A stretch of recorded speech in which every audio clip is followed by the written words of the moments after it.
Hai semua, Assalamualaikum dan salam sejahtera.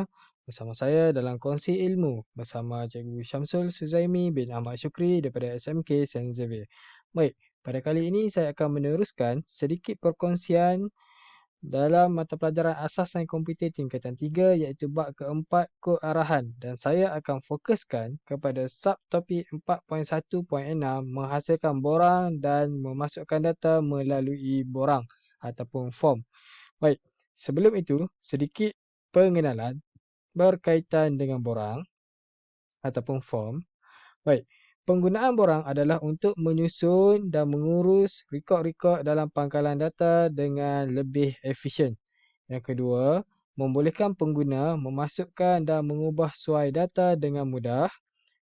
Yang ketiga, kita akan menggunakan perisian Microsoft Access dan tool yang kita akan gunakan adalah Form Wizard. Dan tool ini telah tersedia. Telah tersedia dalam perisian Microsoft Access dan ia memudahkan para pengguna lah. Baik, yang keempat, dalam form ataupun borang, dia ada layout ataupun susun atur borang. Dia ada 4. Yang pertama, kolumna, tabular, datasheet dan justify. Baik, kita tengok jenis susun atur yang ada dalam form ataupun borang. Baik, yang pertama adalah kolumna. Rekod dipaparkan satu demi satu. Yang kedua adalah justify. Semua medan ataupun field disusun pada baris-baris blok yang mempunyai margin kiri dan kanan yang tetap. Yang ketiga, datasheet. Semua rekod dipaparkan dalam bentuk helaian data yang agak menarik. Dan yang keempat ataupun yang terakhir, tabular, iaitu semua rekod dipaparkan dalam bentuk jadual yang menarik. Jadi pengguna-pengguna ataupun para pelajar boleh memilih jenis susun atur mana yang para pelajar kehendaki untuk menghasilkan form ataupun borang dalam menggunakan Microsoft Access lah. Baik, seterusnya saya akan tunjukkan langkah-langkah menghasilkan borang menggunakan Microsoft Access dan saya akan gunakan Microsoft Access version 2016. Baik, di sini adalah pangkalan data ataupun entiti dan atribut ataupun jadual yang telah kita hasilkan pada topik yang lepas iaitu topik 4.1.5 iaitu membina pangkalan data. Jika para pelajar masih ingat, kita telah membina dua jadual iaitu jadual murid dan jadual markah. Jadi, pada hari ini saya akan tunjukkan cara menghasilkan form ataupun borang menggunakan dua jadual ini. Baik, yang pertama, kita perlu klik pada menu Create. Dan kita klik pada Form Wizard. Baik. Saya akan tunjukkan dua cara yang boleh kita buat untuk menghasilkan form. Yang pertama, menggunakan satu table.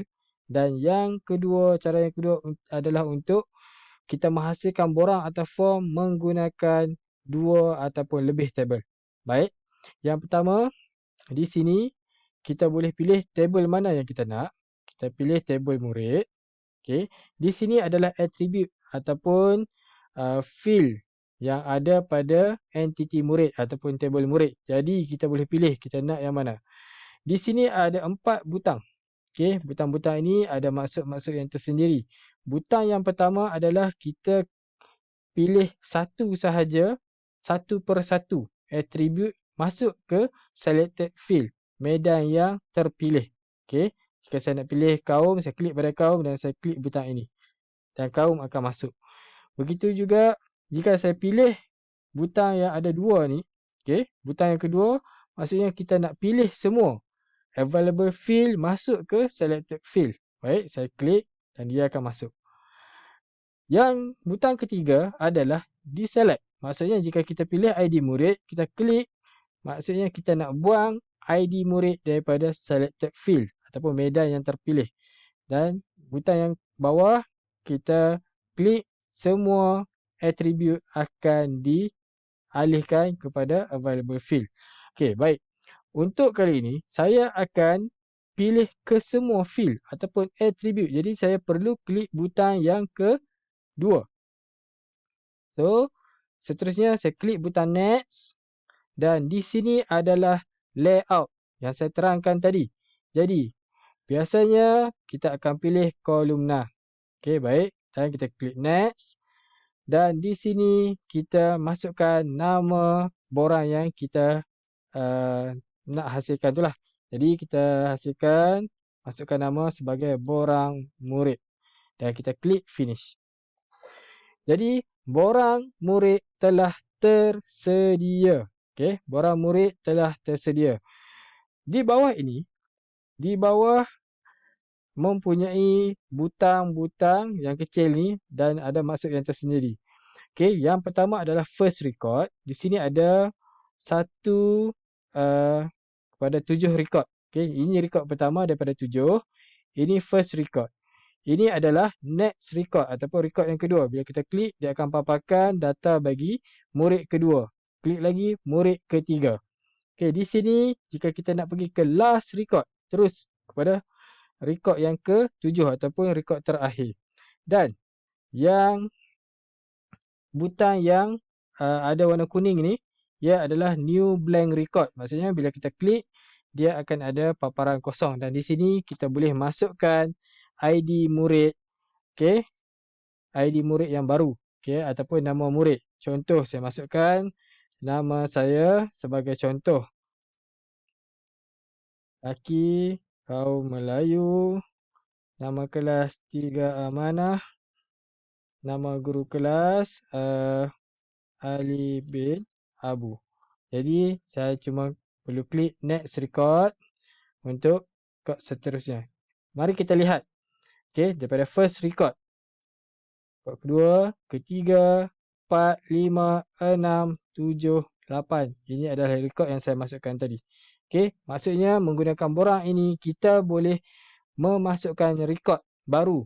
Okey, tak perlu kita masuk kepada entity datasheet bagi jadual dan kita masukkan rekod di jadual. Tak perlu, kita boleh menggunakan form. Lebih mudah dan lebih efektif dan efisien. Baik, itu adalah cara yang pertama untuk kita nak hasilkan borang menggunakan satu jadual. Sekarang saya akan tunjukkan cara macam mana kita nak menghasilkan borang menggunakan dua jadual. Baik. Baik, bagi menghasilkan borang menggunakan dua jadual, masih sama macam langkah yang tadi. Kita klik butang create. Kita ambil form wizard. Di sini akan ada table. Okey, table. Kita klik di sini akan ada dua table. Table murid dan table markah. Baik, pertama kita ambil table murid dan kita pilih semua atribut. Okey, seterusnya kita pilih table markah dan kita juga nak ambil semua atribut. Okey, baik. Bila atribut semua kita dah pilih dan dimasukkan pada selected field, kita klik butang next. Di sini kita klik form with subform. Okey, form with subform. Bermaksud pilihan ini akan membentuk dua borang yang saling berhubung. Okey, dia akan hasilkan dua borang yang saling berhubung. Kemudian kita klik next. Kita pilih tabular ataupun datasheet. Okey, kita boleh pilih mana-mana. Saya akan pilih datasheet. Saya klik next dan di sini akan ada nama borang tersebut. Okey, kita boleh pilih nama. Yang pertama saya tulis borang murid. Yang kedua borang markah dengan subform dan saya klik finish.